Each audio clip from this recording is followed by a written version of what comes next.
You want a home, and I need a child as an heir." The infertile rancher proposed to the homeless widow. The sun hung low over Kestrel Ridge, painting the dusty plains in shades of gold and red. The wind swept through the sparse settlement, carrying with it the smell of dry earth, livestock, and smoke from the few chimneys that puffed steadily across the town. It was not much, a scattering of wooden buildings, metal-roofed homes, and a few stores, but for the people who lived here, it was all they had. Life on this frontier world was harsh, unforgiving, and yet full of quiet determination. Mara shuffled along the cracked streets, her thin shawl wrapped tightly around her shoulders. Her boots were worn and dusty, and her hands, calloused from hard work and loss, clutched a small bundle. She had been homeless for over a year, ever since her husband had died from a fever that no medicine on this colony could cure. Since then, she had survived on scraps, odd jobs, and the occasional kindness of strangers. Hunger had become a familiar companion, and the nights, long and cold. Her eyes flicked toward the massive structure at the edge of the settlement, a ranch house that seemed to rise like a small fortress against the endless plains. It belonged to Joran Haverson, the wealthiest man in Kestrel Ridge. Joran was known across the colony for his success in ranching, turning barren land into productive farms with ingenuity and skill. He was also known for his solitude. For decades, he had lived alone, tending his property and his animals, never marrying or sharing his life with another. Rumors swirled about why. Some said he had lost a love long ago. Others whispered that he had a secret that prevented him from starting a family. Mara had heard the stories but never paid them much mind until today. She barely had time to think when a shadow fell across the dusty road. Looking up, she saw Joran himself, tall and solid in frame, stepping down from his transport. His boots kicked up clouds of dust, and the sun glinted off his dark hair. His face was sharp, lined slightly from age and stress, but his eyes, deep and clear, seemed to see everything at once. When he stopped in front of her, Mara felt a flicker of fear and curiosity. "Mara," he said, his voice calm and deliberate, "I need to speak with you." She studied him cautiously. "Why me?" she asked, her voice hoarse from days without much talking. Joran did not answer immediately. He looked past her toward the horizon as if measuring the distance between them. Then slowly he said, "Because you survive, because you are smart, and because I believe we can help each other." Mara frowned. Help each other, her mind raced. She had learned to be careful when strangers offered help, especially men with wealth and power. "I don't need anyone's help," she said, stepping back instinctively. "You need a home," Joran said, as if he were reading her thoughts. "And I need an heir." Mara blinked. "An heir?" "Yes," he said. "I have no children. None can inherit my land, my ranch, my life's work. You could give me that. In exchange, I can give you a home, food, safety." For a long moment, Mara said nothing. Her mind was spinning. A home, safety, warmth. She hadn't had a proper meal in days, and the nights were still bitter. But a child. That was a future she had not imagined, especially with a man she barely knew. Her chest tightened, torn between survival and dignity. "You mean you want me to have a child for you?" she asked finally, her voice trembling. "Yes," Joran said, steady and unflinching. "I am infertile. You have survived hardships I cannot imagine. You are strong. You can endure this. And I can provide you with security, comfort, a place to live. You would no longer need to fear hunger or cold." Mara's mind swirled with a mix of anger, disbelief, and desperate hope. She looked at the dust, the empty streets, and the shelters made of scraps. Could she trust this man? Could she trust anyone in this cruel, indifferent world? I don't know," she whispered. "I don't expect you to answer now," Joran said, taking a step back. "But think carefully. Opportunities like this don't come twice in a lifetime. I am not asking for love. I am asking for practicality. I will provide everything. You will have a home, and you will be safe." Mara studied him, looking for a hint of deceit, but there was none. only quiet determination and somehow a kind of loneliness that mirrored her own. For the first time in months, she felt a flicker of hope. I'll think about it," she said finally. Joran nodded once sharply. "Good, I will wait for your answer, but remember the choice is yours. No one else can offer what I can." With that, he turned and strode back toward his transport, leaving Mara standing alone in the street, her heart pounding. She wandered aimlessly for the rest of the day, replaying the conversation over and over. A home, food, warmth. A place where she could rest, but also a child. Could she do it? Could she agree to bring life into this world for a man she barely knew? Mara shook her head. She didn't know. Night fell quickly in Kestrel Ridge, the sky turning dark and dotted with stars that were strange and unfamiliar. She curled up under an old tarpaulin near the edge of the settlement, her stomach empty, her thoughts heavy. She thought of her husband, of the life they had dreamed of the emptiness that had followed his death. And then she thought of Joran, standing tall and firm, offering her a life she had never imagined.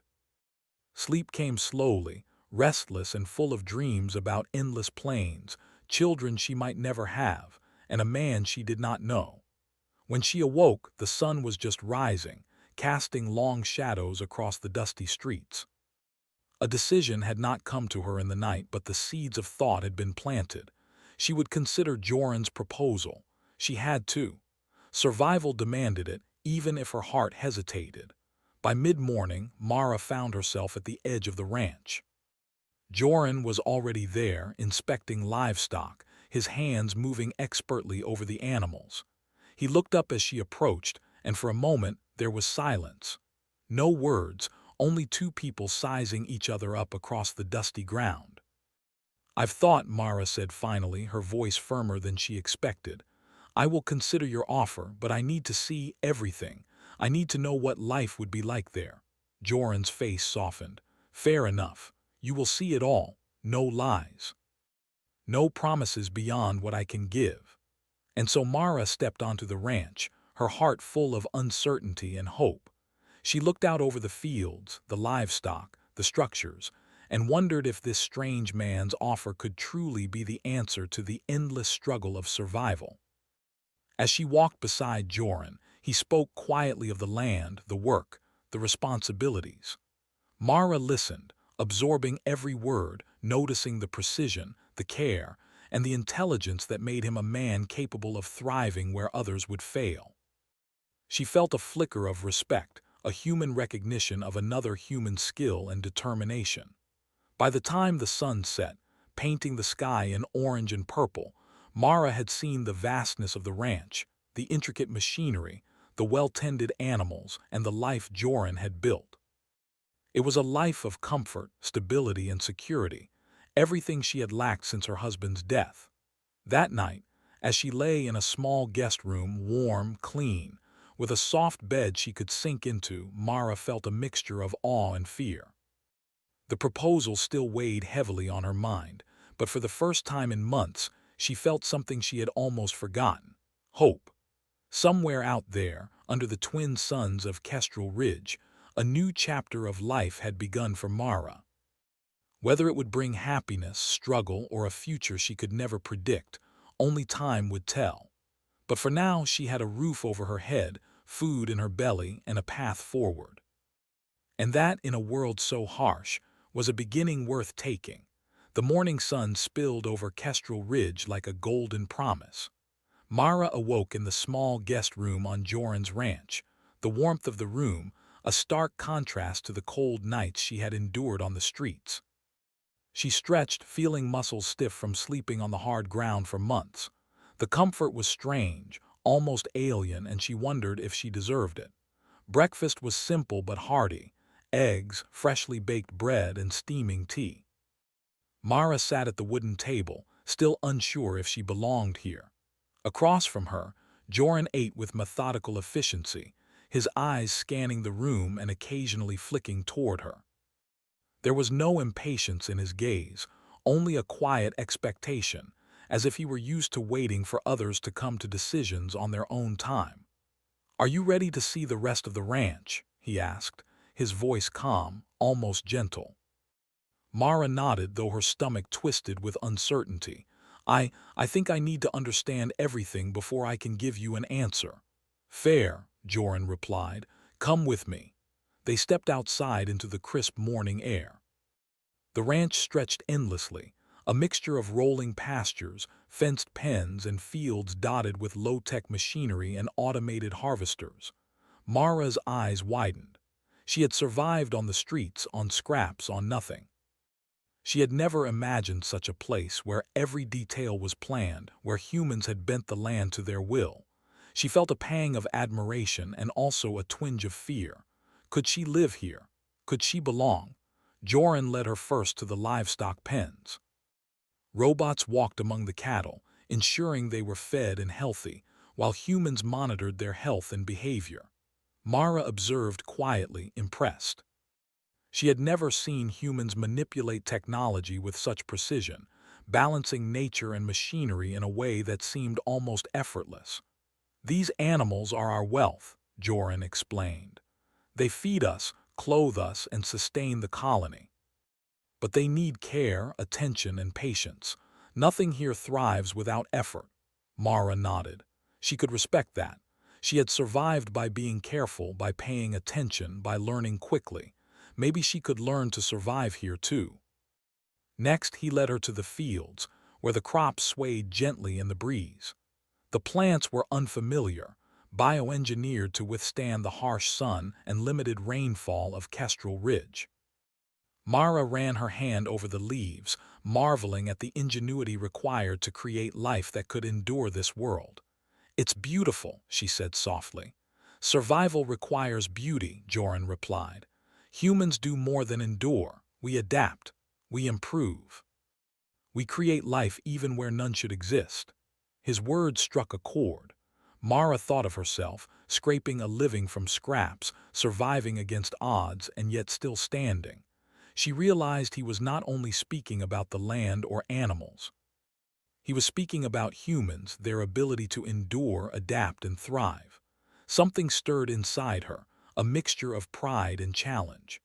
As they walked back toward the main house, Mara noticed the walls lined with books, devices, and carefully kept journals. Every detail of this place spoke of planning, patience, and intelligence. Joran's wealth was not only in land and animals, but in knowledge, skills, and foresight, qualities that made humans remarkable. Mara felt a strange admiration. She had never seen such order and purpose. Yet doubt lingered. The proposal weighed heavily on her mind. Could she agree to bring a child into this world for a man she barely knew? Was it fair to herself, to the child, or even to him? She glanced at Joran, who seemed unaware of her inner struggle. He was focused on showing her every part of the ranch, as if nothing mattered more than the land itself. That afternoon, Mara took a walk alone along the edge of the property. The wind whipped around her, carrying dust and the faint smell of livestock. She thought of the streets she had lived on, the nights alone and hungry. She thought of her husband, of the life they had dreamed of, now gone. And she thought of Joran, offering her a life she could not have imagined. Could she trust him? Could she trust herself to make the right decision? Mara's mind felt like a storm, swirling with fear, hope, and uncertainty. When she returned, she found Joran waiting. He had prepared dinner in a small, simple dining area. There was no pressure, no expectation, only the quiet presence of a man who had built his life carefully, patiently. Mara felt both drawn to him and wary. I know this is not an easy decision, Joran said as they ate. I am not asking you to answer now. I only want you to understand what life would be like here. The ranch is more than land. It's a way of life. Hard, yes, but fair. Secure if you choose to stay. Mara listened, absorbing every word. There was honesty in him, a clarity she had rarely seen. He was practical, not manipulative. He offered survival, safety, and stability, but he did not demand trust, not yet. That night, Mara couldn't sleep. She lay in the bed, staring at the ceiling, thinking of the future she could have here. She thought of the child she might bear, not for love, perhaps, but for survival, for legacy, for a chance at life. And yet the thought scared her. What kind of life would it be, living on another's terms? Could she endure that? Could she find freedom within these walls? The next morning, Mara found herself helping in the kitchen. Joran had begun teaching her the routines of the ranch, feeding animals, tending plants, checking machinery. Her hands were quickly covered in dirt, grease, and sweat, but she felt alive. The work was hard, demanding, and yet rewarding. She realized she had forgotten the satisfaction of creating, of accomplishing something tangible. "See," Joran said quietly, watching her lift a basket of produce. "You are capable, strong, and humans, we rise to challenges." Always. Mara felt a strange warmth. She had survived the streets through cunning and endurance, and here she was, learning to thrive in another harsh environment. Humans, she realized, were remarkable not just for their strength, but for their ability to adapt, to create, and to endure, even when everything seemed against them. Days passed, and Mara became more familiar with the ranch.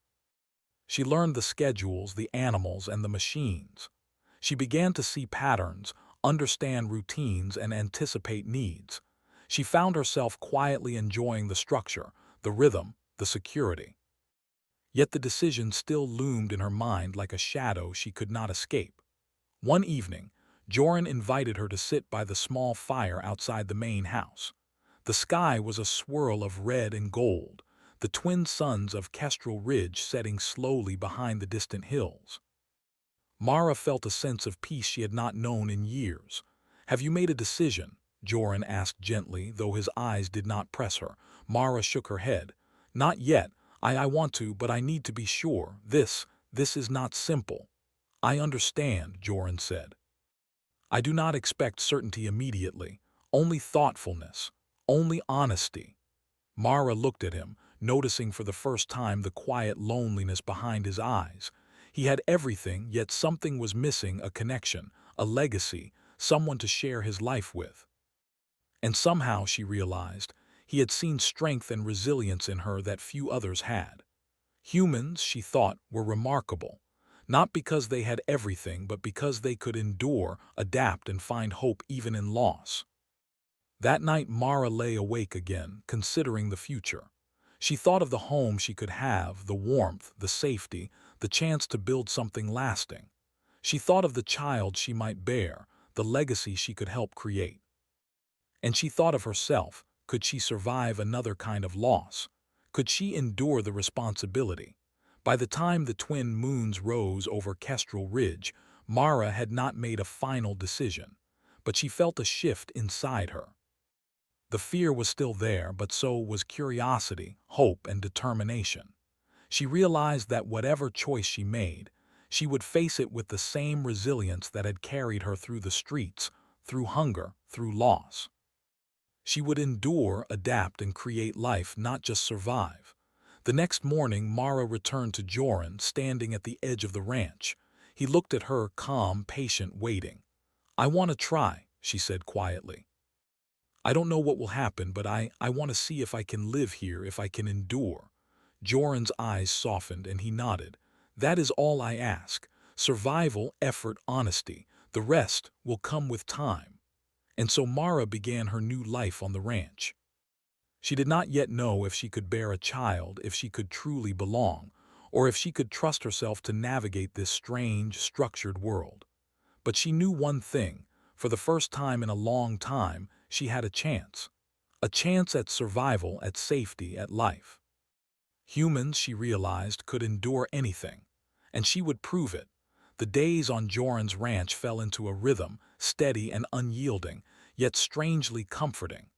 Mara woke before dawn each morning, the first light of Kestrel Ridge brushing the horizon with pink and gold.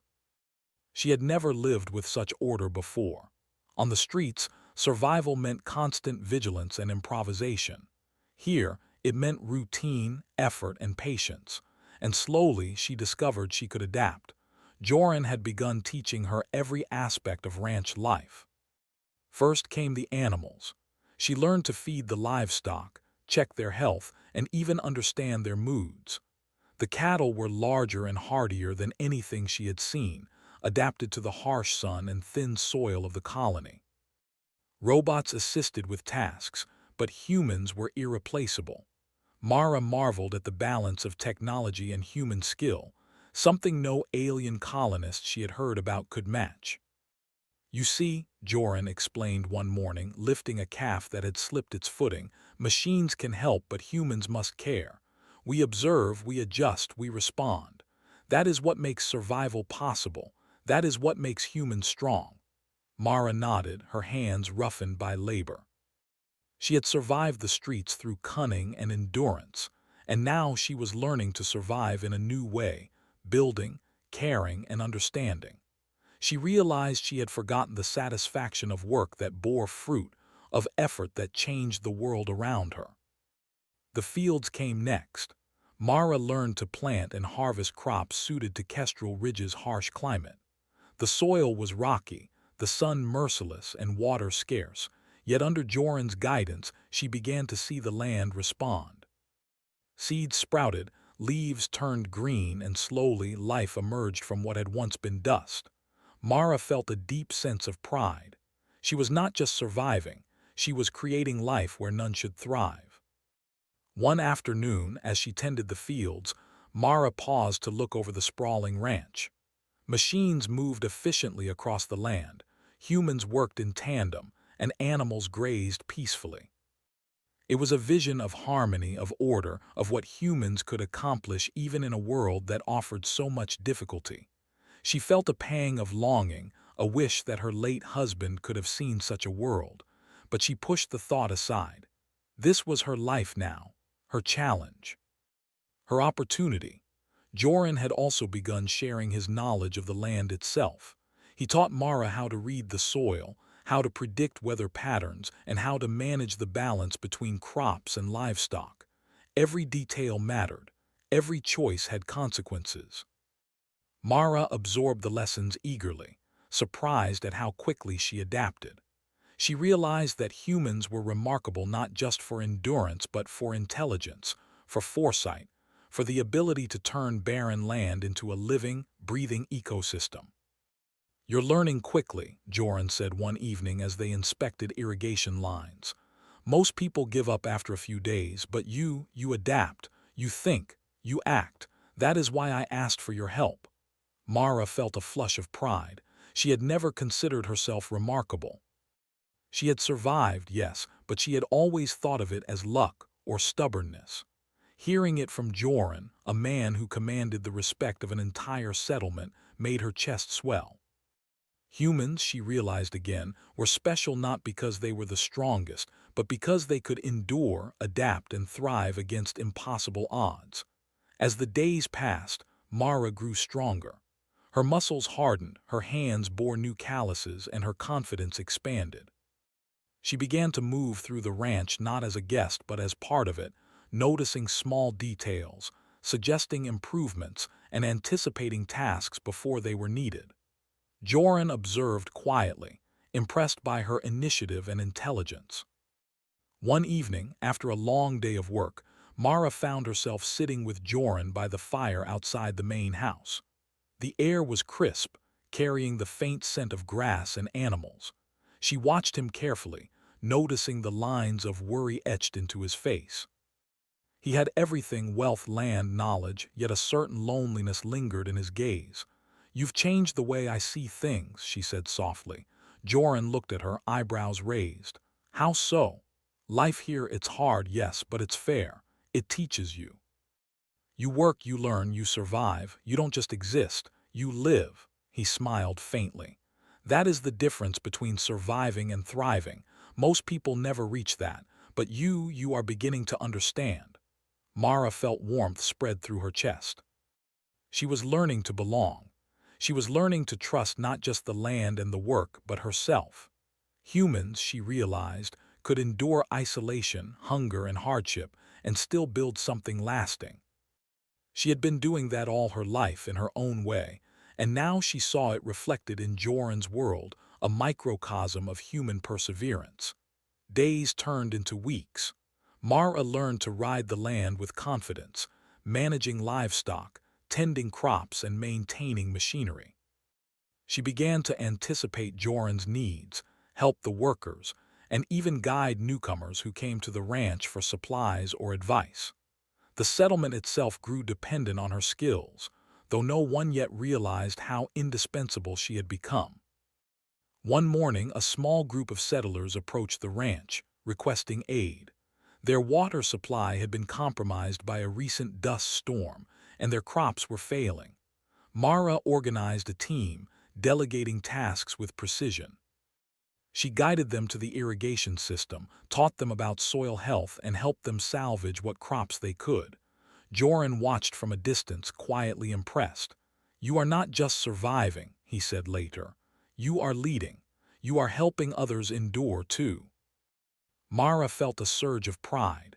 She had never considered herself a leader, only a survivor. Yet here she was, guiding others, making a tangible difference. Humans, she realized, were remarkable not just for what they could endure alone, but for what they could achieve together. Cooperation, intelligence, and courage, these were human strengths, perhaps the greatest of all. Despite the growing bond between them, Mara still wrestled with the proposal that had brought her here. Could she truly bear a child for Joran?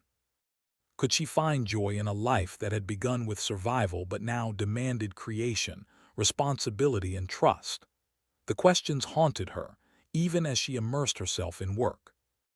One evening, as the twin moons of Kestrel Ridge rose, Mara walked alone along the ridge overlooking the ranch.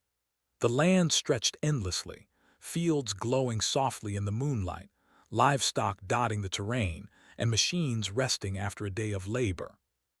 She felt awe and fear in equal measure. Could she truly commit to this life? Could she endure the responsibilities, the expectations, the unknown future? Joran joined her quietly, standing beside her without speaking. The silence was comfortable, filled with mutual understanding. "I know it's not simple," he said finally. "I cannot ask you to love me, I cannot promise happiness, but I can promise honesty, work, and respect. If you choose to stay, you will never lack for safety or purpose." Mara nodded, the words settling in her mind. She realized that survival alone was not enough. Humans, she thought, were remarkable not for what they endured but for what they chose to create: families, homes, futures. And here, perhaps, she could begin to create something beyond mere survival.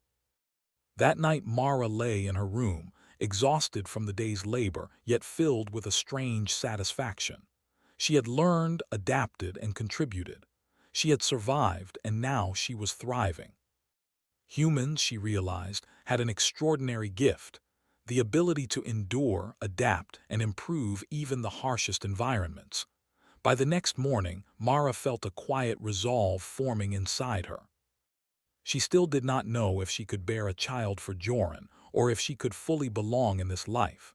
But she knew she could endure, learn, and grow. She had survived the streets. She could survive this too. And perhaps in time she would not just survive, she would thrive. Humans, she thought, were truly remarkable. And she was determined to prove it, not just to Joran, not just to the ranch, but to herself. Mara was in the east field, checking the irrigation lines, when the alert signal sounded across the ranch. It was low and steady, not loud enough to cause panic, but serious enough to demand attention.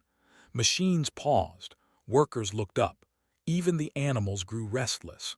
Joran appeared moments later, moving fast but calm, his eyes sharp. "Scouts picked up movement near the southern ridge," he said. "Not wildlife." Mara straightened. Her instincts, sharpened by life on the streets, woke instantly. "Raiders, scavengers," Joran replied. "Not human." Everyone on Kestrel Ridge knew the stories. Alien scavenger bands drifted between outer colonies, striking farms and settlements that looked weak. They avoided cities and defenses, preferring isolated ranches. They stole tech, livestock, and supplies. Sometimes worse. Most people fled when they heard such warnings. Joran did not. "Lock the storage units," he ordered. "Move livestock to the inner pens. Activate ground barriers. The ranch came alive. Mara did not wait to be told what to do. She ran to the nearest control panel and began sealing access routes. Her hands moved quickly, her mind already planning. She had survived chaos before. Panic never helped. As workers followed orders, Mara noticed something important. The scavengers had chosen their timing well. A dust storm brewed on the horizon. Visibility would drop soon. "They're using the storm," she said, joining Joran at the command console. "They want cover," Joran nodded, "which means they think we're unprepared." A thin smile crossed his face. "That's their mistake." The storm rolled in faster than expected. The sky darkened, the sun fading behind a wall of dust. Wind howled across the plains, shaking fences and structures. The ranch's defense systems hummed to life, energy barriers, ground sensors, and automated turrets set to warning mode. Mara watched the sensor display carefully. Multiple contacts, moving fast. "They're spreading out," she said, "trying to find a weak point." "Then we don't give them one," Joran replied. He turned to her. "I need someone who can think like they do, someone who knows desperation." Mara met his gaze. "I survived the streets. I know exactly how they think." Joran nodded once. "Then you lead the inner defense." For a moment Mara froze. No one had ever trusted her with something like this before. Then she breathed in and nodded. "I won't fail." She moved quickly, organizing the workers and repositioning equipment.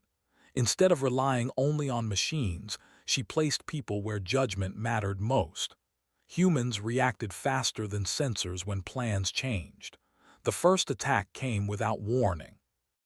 A small group of scavengers charged the western fence, testing it. Energy flared as the barrier held. Automated turrets activated, forcing the attackers back. But it was only a distraction. "They're flanking," Mara said sharply. "Southeast ridge. They're using the terrain." Joran adjusted the defense grid. "Redirect power, I'll handle the ridge." "No," Mara said. "They want you there, you're predictable." Joran paused, then slowly smiled. "You're right." Mara took a breath. "Let me go. I know how to scare people who think they're desperate enough to win." Before he could argue, she was already moving. She took a rover and drove straight into the storm, visibility near zero. Dust slammed against the vehicle, but she trusted instinct more than sight. She cut power near the ridge and continued on foot. The scavengers did not expect resistance there. They were tall, thin creatures with layered armor and long limbs, their movements quick but careless. They relied on fear, on weakness. Mara used neither. She triggered a localized ground pulse, non-lethal but disorienting. The earth vibrated, throwing the scavengers off balance. She used sound emitters next, bouncing distorted human voices through the storm. The scavengers hesitated. Fear crept in. Humans were supposed to flee. Instead, one walked straight toward them. Mara stepped into view, calm and steady. "This land is defended," she said through the translator. "Leave now." The scavengers hissed among themselves. One raised a weapon. Mara didn't flinch.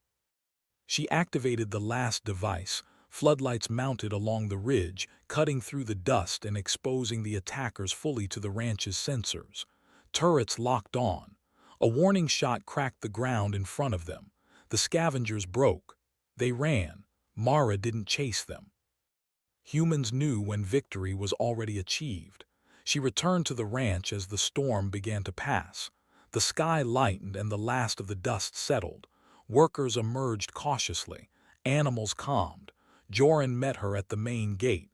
"You didn't just defend the ranch," he said. "You outthought them." Mara exhaled, tension leaving her body. "They thought fear would win. Humans don't work like that." Joran looked around at the intact ranch, the unharmed people. "No," he said quietly. "We adapt." News of the defense spread quickly. Other settlements sent messages of thanks and respect.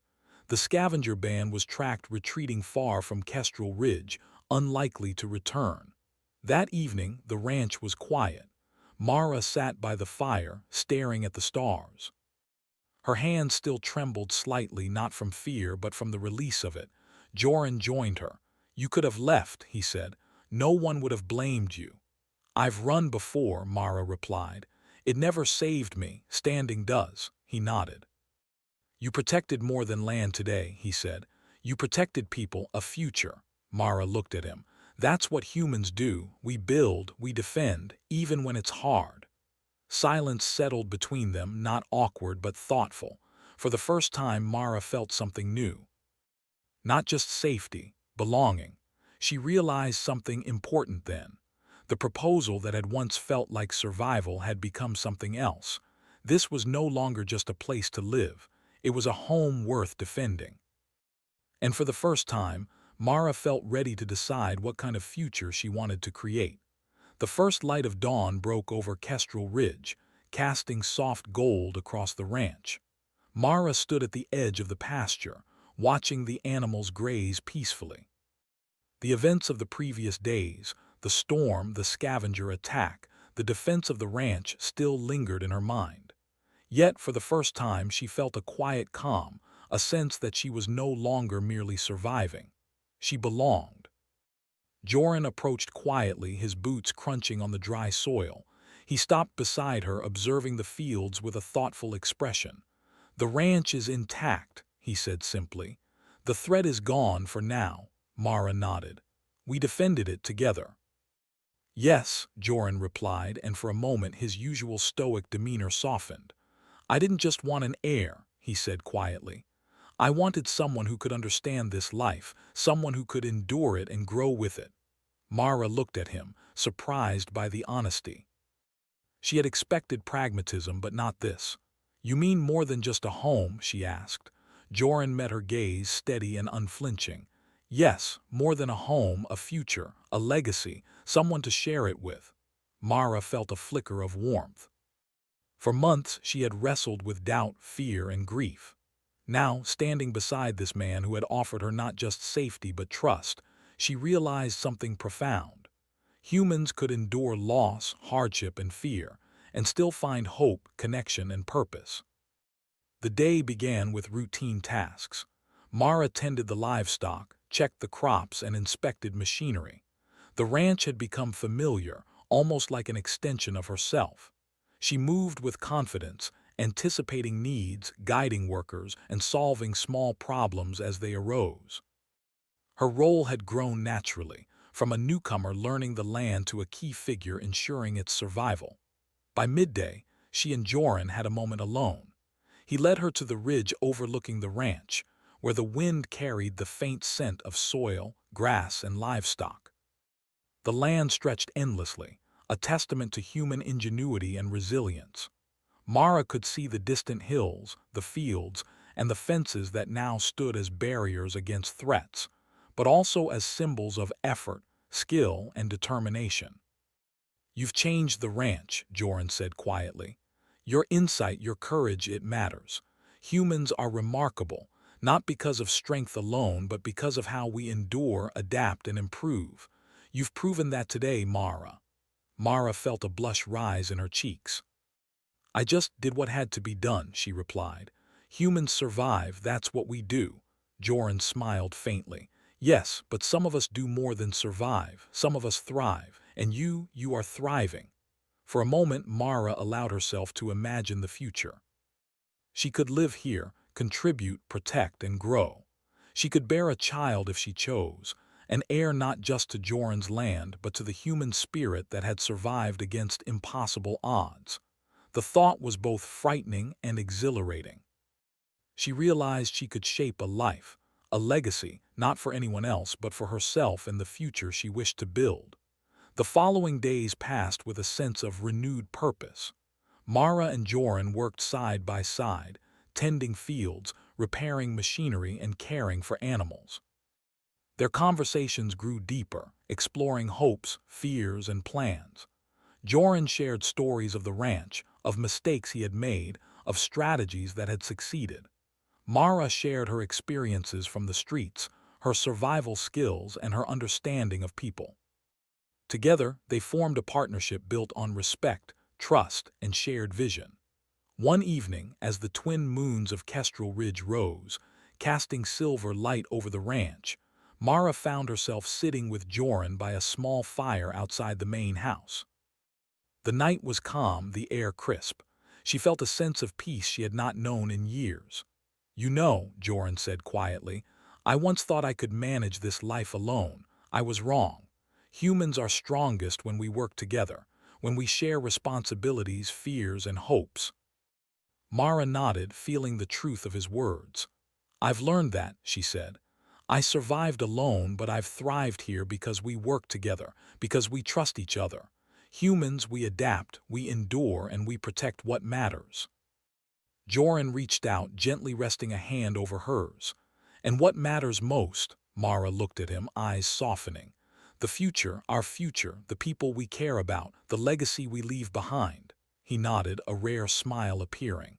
"Then we build it together." Weeks turned into months. Mara's confidence and skill grew. She became a leader not just in name, but in action. The workers looked to her for guidance. New settlers arriving from other colonies sought her advice. Mara realized she had become part of something larger than herself, a living example of human resilience, ingenuity, and courage. When the first child was conceived, it was not just a biological event. It was a symbol. A symbol of hope, endurance, and the human ability to create life and legacy, even in harsh conditions. Mara and Joran spoke often about what kind of upbringing the child would have. One filled with knowledge, skill, courage, and compassion. They agreed it would not be a life of privilege alone, but a life that honored the strength of humans who survive and thrive against all odds. The ranch itself began to change too. Mara introduced small improvements, irrigation techniques learned from observation, crop rotations that improved soil health, and safety protocols that enhanced security without relying solely on technology. Joran admired her insight. "You make humans look even more remarkable," he said. "It's as if our strength multiplies when we combine our knowledge and determination." The settlements surrounding the ranch also benefited. Mara coordinated trade with neighboring colonies, shared techniques, and helped train others in efficient farming and defense strategies.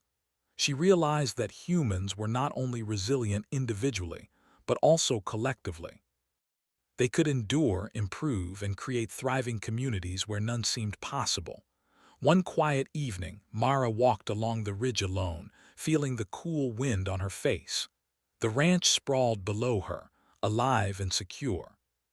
She thought of the scavengers, of past hardships, and of the long road that had brought her here. She felt gratitude, pride, and a quiet determination. Humans endured, humans adapted, humans thrived, and now she was part of that enduring story. Joran joined her silently.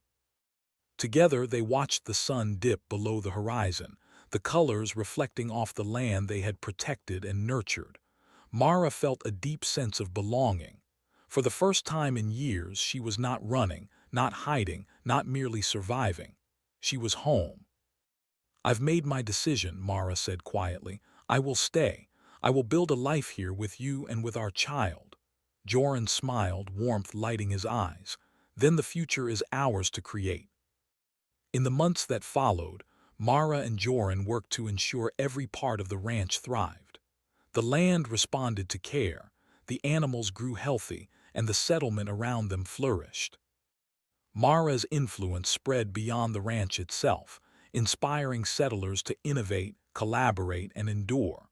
When the first cry of a newborn echoed through the ranch, it was not just a personal victory. It was a testament to human resilience. A new life had begun in a world that demanded courage, intelligence, and strength.